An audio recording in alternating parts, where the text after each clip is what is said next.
찬양을 인도하는 이 자리에서 몇 발자국 앞으로 나왔을 뿐인데 공기가 틀리군요. 특히 주일 설교의 자리는 그런 것 같습니다.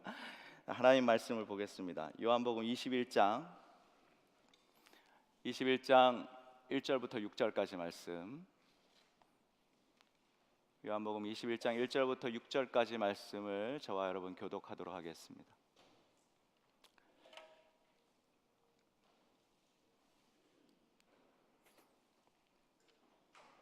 1절을 제가 읽겠습니다. 그 후에 예수께서 디베레아 호수에서 또 제자들에게 자기를 나타내신 일은 이러하니라.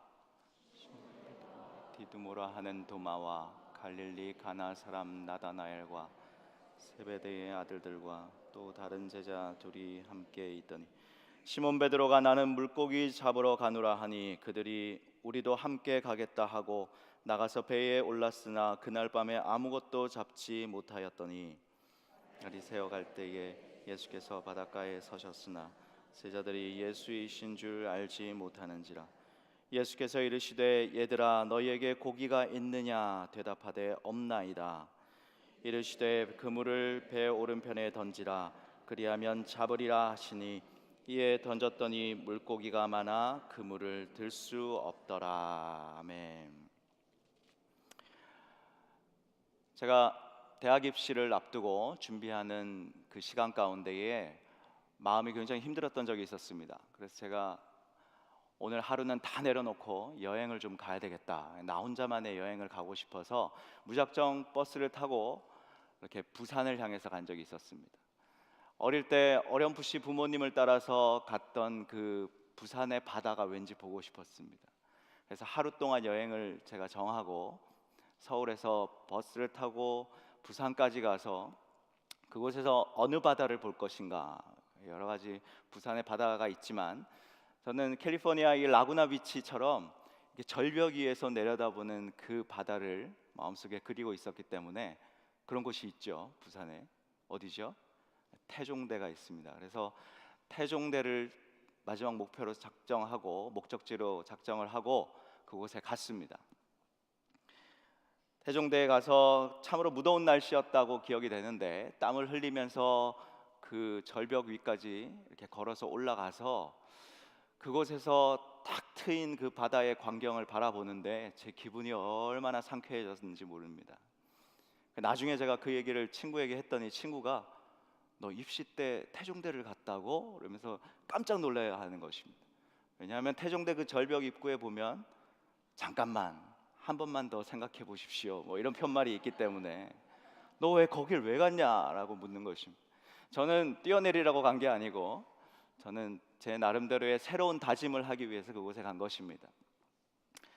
그래서 그 위에 가서 절벽 위에서 바다를 내려다보면서 서서 이제 내년에 다시 와야 되겠다. 내년에 올 때는 나 혼자 오는 것이 아니라 내가 원하는 대학에 들어가서 대학 친구들과 함께 이곳에 방문해서 이 탁 트인 바다를 보면서 함께 좋은 시간을 가져야 되겠다. 그리고 기대감을 안고 다시 서울로 갔습니다. 서울로 돌아가기 전에 제가 주머니에 있는 동전을 꺼내가지고 그 절벽 틈 사이에다 이렇게 끼워놓고, 한국 사람들은 보통 거기다 뭐라고 쓰죠? 나 여기 다녀간다 뭐 이런 거 쓰죠. 근데 저는 그렇게까지는 하지 않았지만 절벽에다 제가 갖고 있는 동전을 넣어놓고 내년에 와서 이걸 찾아가겠다 그런 겁니다. 그 다음 해에 제가 태종대를 갔을까요? 안 갔을까요? 갔습니다. 가긴 갔는데 제가 원하는 대학을 제가 합격을 못했기 때문에 그 실망감을 가득 안고 다시 찾아갔습니다. 기대감에 부풀어서 그 태종대를 떠나서 서울로 올라갔지만 그 다음에 다시 태종대를 찾을 때는 실망감을 안고 무거운 마음을 안고 다시 찾았습니다. 오늘 지금 본문에 보면 우리가 읽은 본문에 나오는 이 베드로를 비롯한 제자들의 모습이 바로 저의 모습처럼 예수 그리스도를 만나고 이 예수라고 하는 이 선생님을 따라서 기대감을 가지고 이제 고향을 떠난 겁니다. 그렇지만 오늘 본문에 보면 다시 갈릴리 고향에 돌아와 있는 모습을 보는데 그 마음은 뭔가 이제 떠날 때는 금이 환영하겠다. 가족과 이웃들에게 아마 이 선생님을 따라가서 내가 이름을 떨치고 또 돈도 많이 벌어서 잘 돼서 내가 돌아오겠다 그런 마음으로 갔을지 모르겠지만 돌아와 있는 지금 이 시점에 이들의 마음은 참 힘든 마음이 있었을 것입니다. 복잡한 마음이 있었을 것입니다. 지금 말씀을 읽어보면 제자들의 그런 모습을 우리는 발견할 수가 있습니다. 오늘 본문 요한복음 21장은 요한복음의 에필로그에 해당하는 마지막 장입니다. 이 요한복음이 20장으로 마무리되어도 별 문제가 없는 책인데 오늘 21장을 요한이 기록하면서 부활하신 주님의 그 나타나심을 부록처럼 21장에 기록하고 있습니다. 주님께서 부활하셔서 제자들에게 이미 두 차례 나타나시고 오늘 세 번째로 주님이 나타내 보이셨다라고 하는 것을 요한은 기록하고 있습니다. 오늘 우리의 삶의 자리에서도 여전히 주님은 자신을 나타내 보이시길 원하십니다. 주님의 나타내심, 주님이 자기를 나타내셨다라고 하는 것, 오늘 주님은 이 본문에서 이 성경 말씀을 통해서 자신을 나타내셔서 제자들에게 무엇을 행한 것입니까? 자신을 내어 보이심으로, 나타내 보이심으로 말미암아 제자들을 어떻게 이끄신 것입니까? 그러한 부분을 우리가 좀 살펴보기를 원합니다. 오늘 첫 번째로 주님이 그들에게 나타나신 것은 우리 제자들이 기억하도록 자신을 나타내신 것입니다. 제자들로 하여금 기억하도록 하기 위해서 자신을 나타내 보이신 것입니다.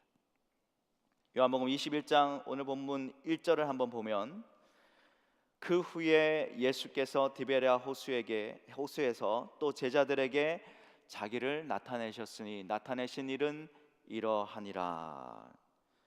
어디서요? 디베랴 호수에서입니다. 예수께서 디베랴 호수에서 또 제자들에게 자기를 나타내셨으니 라고 했습니다. 바로 이 디베랴 호수가 누가복음 5장에 나오는 베드로를 처음 만나서 부르셨던 그 게네사렛 호수, 또 갈릴리 호수 같은 명칭입니다. 바로 이 디베랴 호수는 예수께서 베드로라고 하는 그토록 사랑하는 그 제자를 처음 부르신 장소였습니다. 연약하고 흠이 많고 다혈질이고 급한 성미를 가진 이 베드로, 그 베드로를 불러내서 3년의 시간을 동고동락하면서 자신의 모든 것을 다 내어주시고 그리고 사랑하고 이 베드로를, 흠이 많은 베드로를 다 품어주신 그 주님의 첫사랑이 시작된 장소가 바로 디베랴 호수인 것입니다. 베드로 그 자신에게 있어서도 이 디베랴 호수, 게네사렛 호수는 자신이 참으로 죄인이고 흠이 많고 그러한 자신에게 찾아오셔서 지금까지 인생에서 도무지 경험해보지 못한 하나님의 그 영광, 하나님의 그 사랑, 그 하나님의 그 역사를 주님이 직접 눈앞에서, 자신의 눈앞에서 보여주시고 그리고 아무것도 아닌 자신을 네가 사람을 낚는 어부가 되게 하겠다, 그 엄청난 사명, 중대한 과업을 주시면서 큰 영광을 보여주신, 잊을 수 없는 그 자리가 바로 디베랴 호수인 것입니다. 그 축복의 장소이죠. 바로 이런 추억의 장소, 축복의 장소에서 주님이 오늘 다시 베드로를 만나자, 제자들을 만나자라고 하신 것입니다.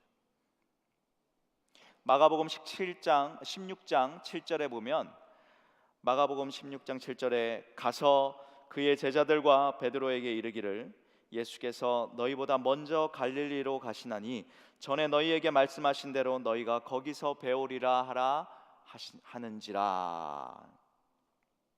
제자들이 지금 이 말씀을 믿고 부활하셔서 직접 나타나신 그 주님을 이미 만나 뵈었지만 주님이 먼저 갈릴리로 가서 그곳에서 너희를 만나겠다라고 하는 그 말씀을 듣고 제자들 다수의 그 고향인 지금 갈릴리로 와 있는 상황입니다.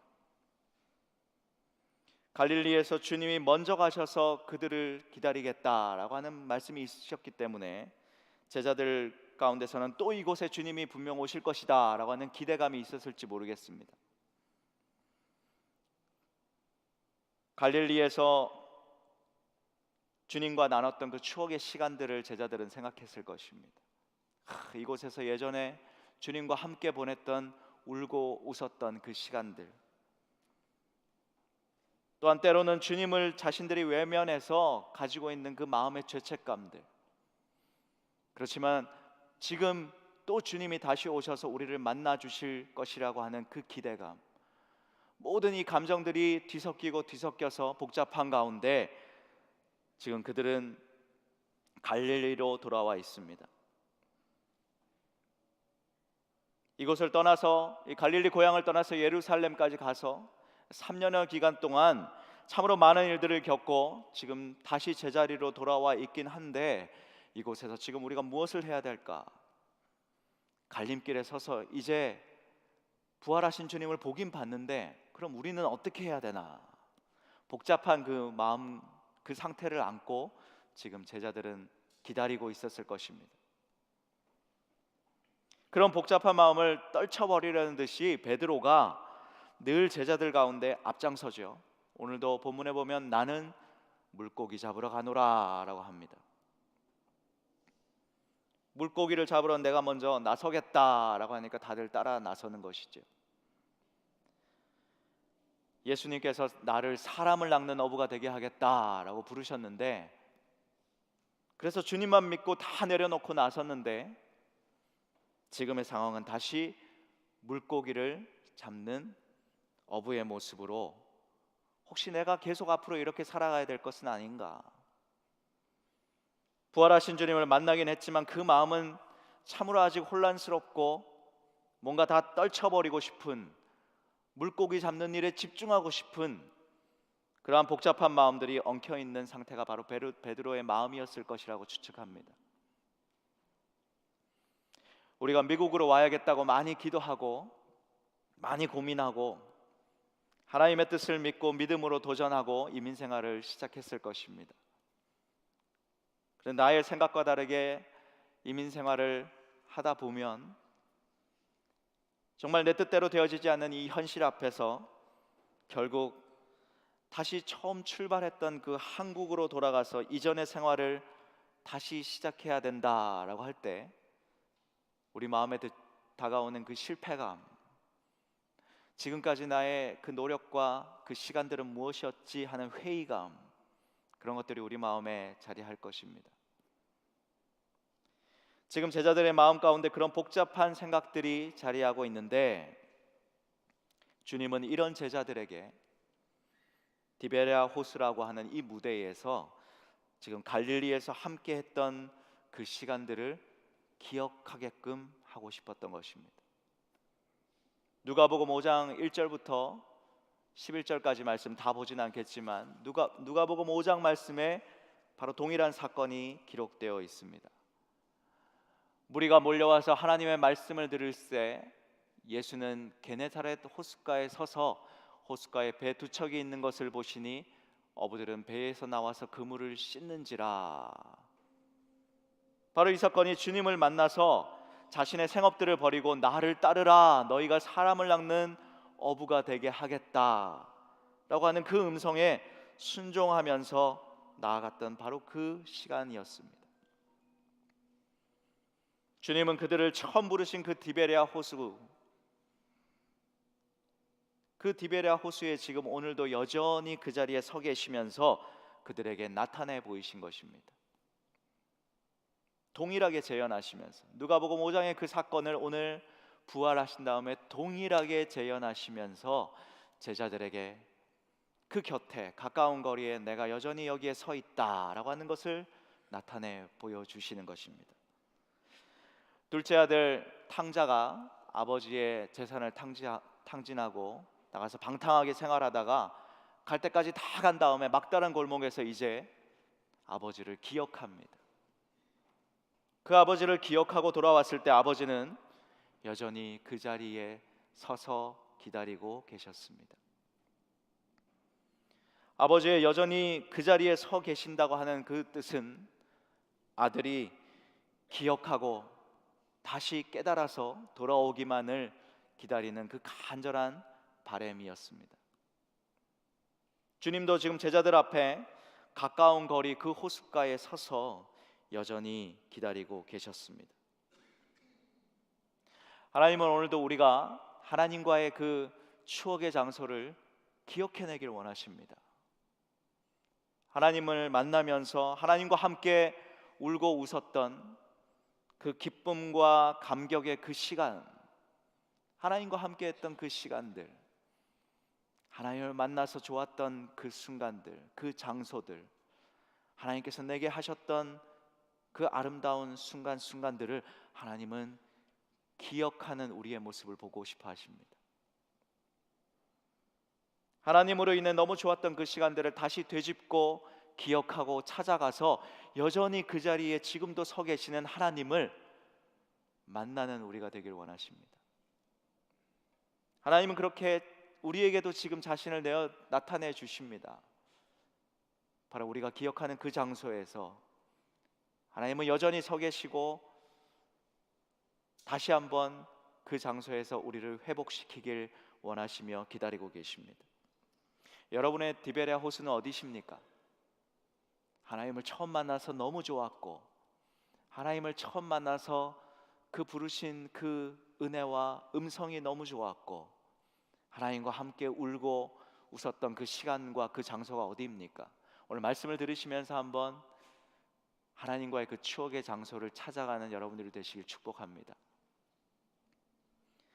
삶의 많은 문제와 환경들에 치여서, 내가 이 문제들의 이 환경에 치여서 밀려서 이제 하나님을 멀리 떠나온 것처럼 먼 곳까지 와버린 것 같은 나의 모습이라고 할지라도, 오늘 이 시간 주님은 다시 그곳을 내가 되짚고 다시 그곳으로 가면 여전히 내가 그 자리에 서 있겠다, 다시 너를 만나주겠다, 그렇게 나타내 보이시길 원하시는 하나님인 줄 믿습니다.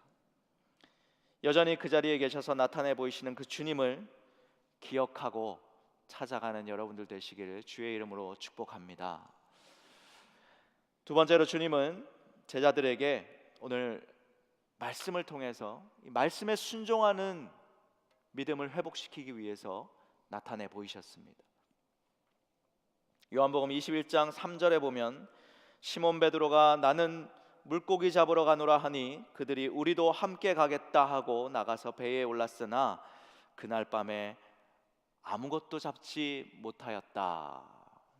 그날 밤에 아무것도 잡지 못하였더니, 바로 이것이 기적 중의 기적입니다.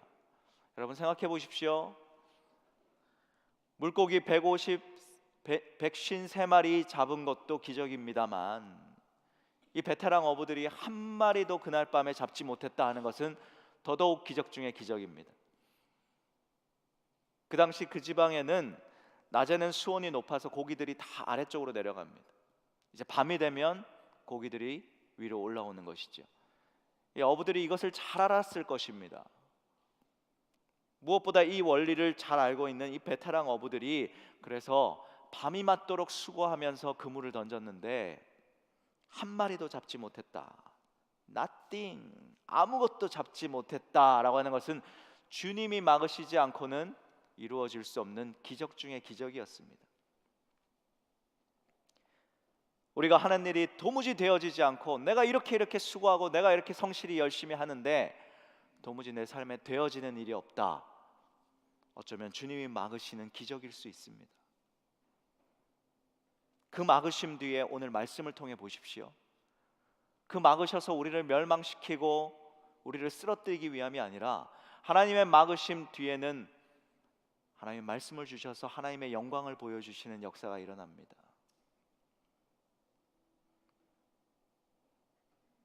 예수께서는 제자들에게 오늘 그것을 가르쳐주고 싶으셨습니다. 나와 함께 있을 때에만, 너희가 나와 함께 있을 때에만 열매를 맺을 수 있다. 너희가 나를 떠나서는 아무것도 할 수 없다라고 하는 교훈을 이미 주셨습니다. 나를 떠나선 너희가 할 수 있는, 너희가 맺을 수 있는 열매가 아무것도 없다라고 하는 것을 다시 한번 깨닫고 말씀에 순종하게 하시도록 하기 위함이었습니다. 갈릴리 바다에 익숙하고 누구보다 많은 경험이 있는 그들이 예수님과 함께하지 않고 자신의 경험과 기술과 그런 그들의 상식, 그것 가지고 아무리 열심히 수고해도 그러한 그들의 경험과 기술과 상식은 통하지 않는다라고 하는 것을 주님은 그들로 하여금 깨닫게 하시기 위함이었습니다. 물고기가 아니라 해서 이제 너희들은 물고기만 잡는 인생이 아니야. 이제는 사람을 낚는 어부를 내가 기를 것인데, 너희는 사람을 낚는 그 영적인 사명을 감당할 것인데, 그 사람을 낚는 그 영적인 일은 너희 혼자의 힘으로, 너희의 경험으로, 너희의 기술로 아무리 발버둥 쳐도 나를 떠나서는 행할 수 없다, 열매가 없다라고 하는 것을 깨닫게 하기 위함이었습니다. 우리는 영적인 일을 하면서 살아갑니다. 하나님의 자녀로 부르심을 받은 우리는 교회에서도 또 밖에서도 하나님 나라를 위해서 하나님 맡겨주신 사명들을 감당해내기 위해 우리는 영적인 일들을 감당하는데, 주님을 떠나서 나의 실력과 나의 경험과 내가 해온 나의 방식으로는 아무 열매를 얻을 수 없다라고 하는 것입니다. 5절에 보면 예수께서 이르시되 얘들아 너희에게 고기가 있느냐 대답하되 없나이다. 주님이 질문하십니다. 얘들아 너희에게 고기가 있느냐. 이 원어를 해석하면 부정적인 의문문으로 되어 있습니다. 부정적인 의문문. 예수님이 아무것도 너희 잡은 게 없지라고 묻는 거나 마찬가지입니다. 주님 없습니다라고 하는 대답을 기대하면서 봐 너희 아무것도 잡은 거 없지라고 물으시는 겁니다. 사람의 영혼을 건지는 이 구원 사명을 가진 제자들, 하나님 함께하면서 하나님께서 말씀하신 대로, 하나님께서 말씀을 주시고 명령을 주신 대로 순종하지 않으면 그것은 아무것도 이룰 수 없다라고 하는 것을 주님은 가르쳐 주십니다. 그리고 이어서 6절에 이르시되 그물을 배 오른편에 던지라 그리하면 잡으리라 하시니, 보십시오, 잡으리라 하시니 이에 주님의 말씀이 떨어지고 하시니 이에 순종하고 던졌더니 물고기가 많아 그물을 들 수 없더라 그랬습니다. 여기서 들 수 없다라고 하는 이 들다라고 하는 표현이, 그물을 들다라고 하는 표현이 바로 원어로 보면 사람을 이끌다라고 하는 단어와 같은 단어를 쓰고 있습니다. 자신의 경험에 의존해서 아무것도 건지지 못한 그들에게 주님이 말씀을 주시고 말씀에 순종하게 하시더니 한순간에 지금 반전이 일어나는 것이죠. 완전히 충만한 153마리의 물고기를 채우시고 도저히 많아서 그물을 들 수 없을 정도로 주님께서 하시는 역사를 보여주신 것입니다. 제자들의 배는 동일한 배였습니다. 제자들의 그물도 동일한 그물이었습니다. 달라진 것이 있다면 그들이 임의대로 자신의 뜻대로 그물을 던졌느냐, 하나님의 말씀을 듣고 그 말씀에 이에 그물을 던졌느냐, 그 차이였습니다. 오늘 우리의 삶에도 많은 사람들이 여전히 주님과 상관없이 자신의 열심과 자신의 수고로 땀을 뻘뻘 흘리며 성실하게 수고하며 살아갑니다. 부지런히 일어나서 밤이 새도록 하루를 자신의 열심과 수고로 살아갑니다. 물론 인생을 살아가면서 목표를 가지고 성실하고 부지런히 살아가는 것은 무엇보다 중요하고 이민 생활에서는 더더욱 그렇습니다.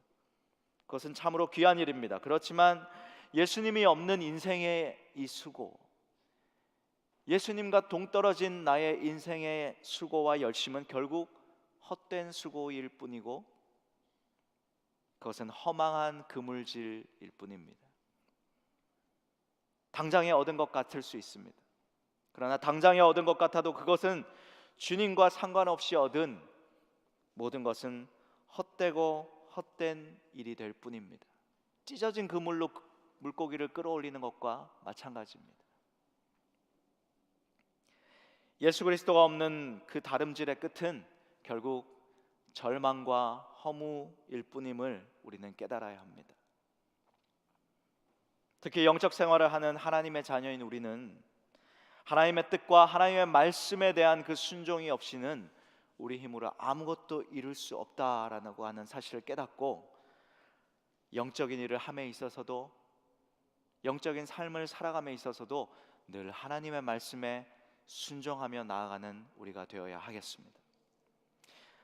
요즘 한국의 방송을 보면 먹방이 대세라고 합니다. 먹는 방송, 먹방이 대세인데 맛집들이 소개되어지고 맛있는 음식들이 많이 소개되어지면서 음식을 만드는 그 조리 방법, 레시피가 많이 소개가 됩니다. 그래서 그 레시피를 완벽하게 외운다고 가정을 해봐도 그것을 어떻게 만드는지, 어떤 방식으로 얼마나 어떤 건 재료들을 쓰면서 어떤 양을 부어가면서 어떻게 만들어야 되는지 머릿속에 있다고 할지라도 그 맛에 대한 것은 완벽하게 알고 있는 사람이 없습니다. 다 그렇게 조합해보고 만들어 봐야 그 맛을 알 수가 있는 것이죠. 신앙생활도 마찬가지입니다. 말씀이 우리의 머릿속에만 있다, 말씀이 우리의 머릿속에만 머물러 있다면 음식 만드는 그 순서를 달달 외우고 있는 것과 다르지 않습니다. 우리는 신앙생활을 그저 오래 해도 진정한 이 믿음의 영적 생활의 참맛을 못 느끼고 있을 때가 있습니다.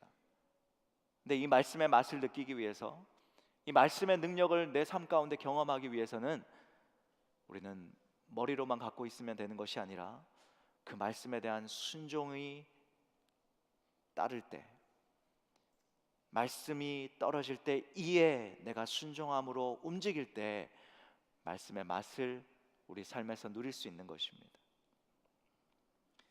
성도들에게서는 이렇게 말씀에 대한 바른 자세가 필요합니다. 말씀은 듣고 비평하라고 있는 것이 아닙니다.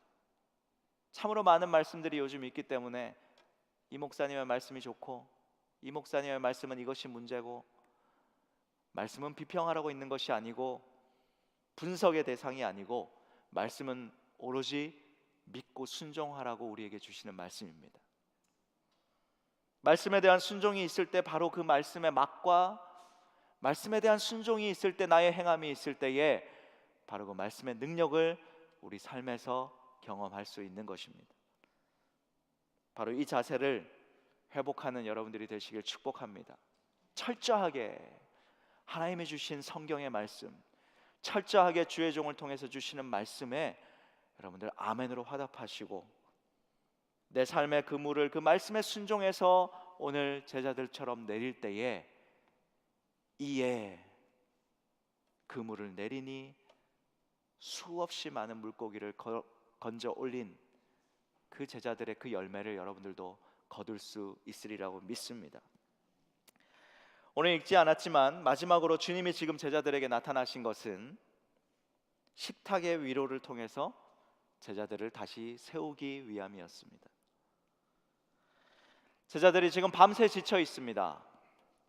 밤새 지친 이 제자들, 주님이 지금 게네사렛 호숫가에 서 계시다, 가까운 거리에, 상거가 그렇게 멀지 않은 가까운 거리에 서 계신 주님을 알지 못할 정도로 제자들은 지금 그물 던지기에 열심히 밤새 수고하고 있습니다. 그물 던지기에 집중했던 그들이 얼마나 피곤하고 지쳐 있었겠습니까? 밤이 맞도록 몸과 마음이 지쳐 있는 그들에게 주님이 나타나시면서 준비하셨던 것이 무엇입니까? 주님이 손수 차리신 식탁이었습니다. 주님의 식탁. 주님이 식탁을 차리시고 마지막 제자들과의 만찬에서 주님이 그들을 섬겨주셨지요. 발을 씻어주면서 섬겨주셨던 것처럼 오늘 13절에 보면 가셔서 손수 떡과 생선을 가져다 주셨다. 주님이 떡과 생선이 만약에 떨어지면 가서 또 가져오시고 하셨는지 모르겠습니다. 주님이 그렇게 제자들을 섬겨주시면서 주님이 손수 마련하신 그 식탁을 지금 제자들 앞에 내어 보이신 것입니다. 바로 주님이 준비하신 이 식탁이 무엇입니까? 주님의 사명을 위해서 그 사명을 들고 일어서야 할 이 제자들을 향한 주님의 그 사랑으로, 그 사랑의 마음, 그 정성, 주님의 그 위로의 마음을 담아서 차린 밥상이었습니다. 9절에 보면 육지에 올라보니, 베드로와 제자들이 육지에 올라보니 숯불이 있는데 라고 했습니다.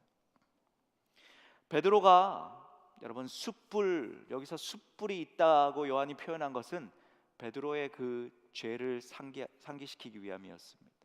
숯불이 있는 곳에서 베드로가 3번 주님을 부인했습니다. 생각해 보십시오. 베드로가 호숫가에 나왔는데 그곳에 바로 숯불이 놓여 있었다. 베드로가 그걸 보면서 얼마나 마음이 뜨끔했겠습니까? 얼마나 주님 앞에 미안해했겠습니까? 주님을 배신할 때 내가 그 숯불 앞에서 주님을 부인했던 것을 베드로도 알고 있는데, 그 숯불 앞에서 주님은 지금 따스한 주님의 식탁을 차리시고 다가와서 그 상처 입은 베드로를 위해서, 제자들을 위해서 먹이시고 있다라고 하는 것입니다. 주님은 베드로에게 아마도 말씀을 하지 않았지만 미안해하지 마라 그러셨을 것 같습니다. 베드로야, 너는 그렇게 약한 존재다. 나에게 미안해하지 마라. 네가 약한 존재지만 내가 다시 한번 이 식탁에서 너를 먹이고 회복시키고 너를 사명자로 다시 한번 내가 세울 것이다. 그런 뜻으로 식탁을 준비하셨을 것입니다. 제가 한 영상을 봤습니다. 아이를 낳고 이제 육아에 지치는 엄마들의 이 인터뷰를 한 그런 영상이었는데, 엄마들이 다 너무 힘듭니다. 저에게 지금 위로가 필요합니다. 다른 사람들의 어떠한 말도 필요 없이 저는 지금 위로가 필요한데 아이들을 낳고 키우면서 너무 지칩니다 라고 하는 엄마들의 인터뷰였습니다. 인터뷰를 하는 기자가 물었습니다. 아이들에게 하고 싶은 말이 있습니까? 그러면 모든 엄마들이 다 동일하게 뭐라고 하냐면, 우리 아이들에게 너무 미안합니다. 직장 생활한다고 같이 시간을 보내주지 못해서 너무 미안합니다. 내가 좀 더 잘해줘야 되는데, 좀 더 아이가 원하는 것을 해줘야 되는데 너무 미안합니다 라고 엄마들이 눈물을 글썽이면서 얘기하는 것입니다. 바로 그때 이 인터뷰한 기자가 TV 화면을 탁 트는데 그 엄마들의 엄마의 인터뷰가 나옵니다. 그 엄마들의 엄마가 나와서 뭐라고 하냐면, 우리 딸 아이 낳고 이렇게 고생하고 시집가서 내가 아무것도 못 해줬는데 아이 낳고 길러가는 것을 보면서 너무나도 대견스럽다. 근데 이 엄마는 너무 미안하다. 너에게 아무것도 해준 게 없어서 너무 미안하고, 네가 그렇게 힘들어도 내색하지 않을 때 엄마가 위로해 주지 못해서 너무 미안하다라고 하는 것입니다. 그 영상의 제목이 뭐냐 하면 1000번을 미안해하는 나는 엄마입니다 라고 하는 것이었습니다. 사랑이 바로 이런 것이죠. 서로 간에 자식은 엄마에게, 엄마는 자식에게 미안해하는 것입니다. 베드로가 지금 숯불을 보면서 주님 앞에 얼마나 미안했을까요, 여러분? 주님도 베드로에게 잘못하신 건 없지만 사랑의 마음이 있기 때문에, 그 연민의 마음이 있기 때문에 모르겠습니다. 그저 미안했을 것입니다. 서로가 미안해하고 그 식탁에서 미안해하는 그 마음을 가지고 서로 위로하고 용기를 주고 한솥밥을 먹는 것이죠. 그러면서 다시 회복하고 사명을 주시는 것이죠. 바로 그것이 사랑입니다, 여러분. 이 사랑이 오늘 우리에게 와 있습니다. 주님께 많이 미안하십니까? 내가 요즘 하나님 앞에 제대로 해드린 것이 없어서 내 바쁜 인생을 사느라고 내가 너무 이런 마음을 가지고 내가 신앙한다고 지금 하나님의 자녀라고 내가 이렇게 살아가나? 미안해 하십니까, 여러분? 그러나 주님은 여전히 우리에게도 오늘 나타내 보이시면서 이 식탁을 우리의 목전에 내어주십니다. 원수의 목전에서 내게 상을 베푸셨으니 기름으로 내 머리에 바르셨으니 다윗이 고백합니다. 내 잔이 넘치나이다. 기름으로 내 머리에 바르셨다라고 하는 그 고백은 원수들아, 너희는 내 자녀를 건들지 마라. 이 자녀는 나와 함께 한 식탁에서 밥을 먹는 사이야. 너희가 건드릴 수 없는 나의 자녀라 하는 것을 확인시키는 것입니다. 식탁의 초대라고 하는 것은 이렇게 사랑 안에서 서로 미안해하고 위로하고 용기를 주는 자리입니다. 또 하나의 영상을 봤는데 유학생들에게, 유학을 와서 고생하고 있는 그 유학생들에게 몰래 카메라를 설치해 놓고 몰래 카메라처럼 사실을 숨기면서 인터뷰하면서 그들에게 유학생의 힘든 고충을 얘기해봐라. 다들 한국 음식이 너무 먹고 싶고 집밥이 너무 먹고 싶고 언어가 되지 않고 이제 다 내려놓고 좀 포기하고 한국으로 돌아가고 싶습니다 라고 하는 그 유학생들, 그 인터뷰를 다 듣고 난 뒤에 인터뷰에 응해 주셔서 감사합니다, 식사를 저희가 준비했습니다 이러고 엄마가 직접 준비한 식탁을 내어주면서 비밀로 하는 것입니다. 저희가 준비한 거니까 음식 드십시오.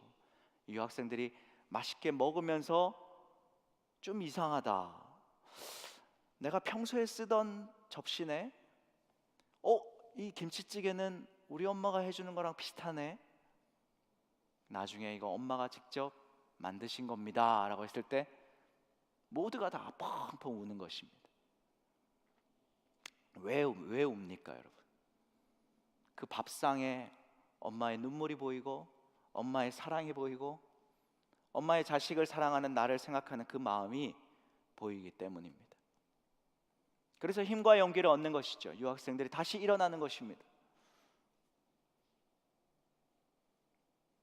주님은 오늘 우리에게도 손수 주님의 식탁을 준비하시고 우리를 먹이시고 채우시고 오늘도 이 시간 예배를 통해 말씀을 통해 또 여러분의 삶의 자리에서 매 순간 여러분들이 힘들고 지칠 때에 식탁을 내어놓으십니다. 그리고 그곳에서 다시 먹고 일어나, 내가 너를 부른 것은 그냥 물고기 던지라고 부른 것이 아니라, 물고기 잡는 그물만 던지라는 것이 아니라 사람을 낚는 어부가 되게 하겠다. 힘과 용기를 얻어서 내가 주는 말씀으로 다시 한번 체험받고 일어나거라. 주님은 그 마음을 가지고 우리에게 매 순간 나타나실 것이고 지금도 여전히 나타내 보이고 계십니다. 삶의 여러 가지 문제로 지치고 힘들 때에 또 주님께 늘 미안한 마음으로 그렇게 신앙생활하는 우리의 무기력함과 메마른 심령이 있을 때 주님의 그 식탁을 기억하는 여러분 모두가 되시길 축복합니다. 요한복음 21장에서 지금 자신을 나타내셔서 부활에 대한 확실한 증거를 다시 한번 보여줍니다. 나는 정말 진실로 부활했다라고 하는 것을 요한 기자는, 이 요한 서신을 쓴 요한은 부활하신 주님을 확실하게 나타내기 위해서 21장을 통해 지금 부활하신 주님, 나타내 보이시는 주님을 기록하고 있습니다. 그리고 수치스러움에 고개를 들 수 없는 그 베드로의 명예를 회복합니다. 베드로에게 사명을 주시면서 다시금 세우시는 주님을 보여주십니다. 오늘 말씀 듣는 우리에게 동일하게 이렇게 나타내 주시는 그 주님을 믿으시고 그 주님만 바라보며 나아가는 여러분들 되시길 축복합니다. 기억하게 하시고 주님과의 그 시간들을 기억하게 하시고 또 말씀에 순종하게 하시고 또 주님이 위로와 사랑으로 준비해 주신 그 식탁을 통해서 다시 한번 회복하게 해주셔서 하나님 나라를 위한 복음의 사명자로 우리 한 사람 한 사람을 세워가실 그 주님을 기대하고 바라보며 일어서는 여러분들 되시기를 주의 이름으로 축원합니다. 하나님 감사합니다.